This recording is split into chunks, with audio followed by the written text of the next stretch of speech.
Welcome back, superstars. Today we're diving into how you can automate your back-in-stock email series with SmartrMail, a critical tool to keep your customers informed and engaged. But before setting up a back-in-stock email, you'll first need a back-in-stock pop-up.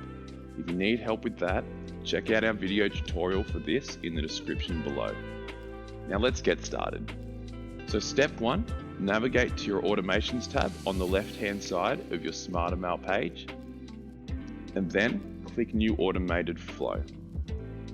From here, select Back in Stock as a template, or you can choose to create one from scratch. Now from here, configure any elements of your automation. This trigger is for the automation for when someone signs up for Back in Stock alerts.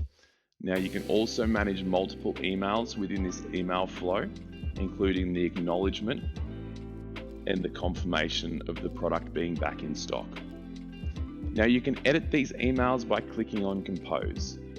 Now this is where you can let your creativity flow.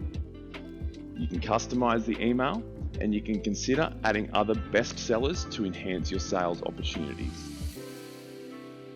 Now here's a pro tip. When setting up your back in stock notifications, consider your inventory management. Ensure there is enough stock to meet demand from your email notifications.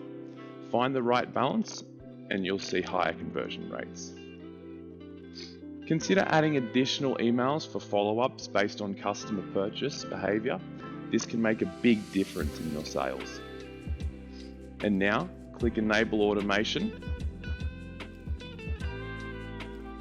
And now your customers will begin to receive alerts when the product is back in stock.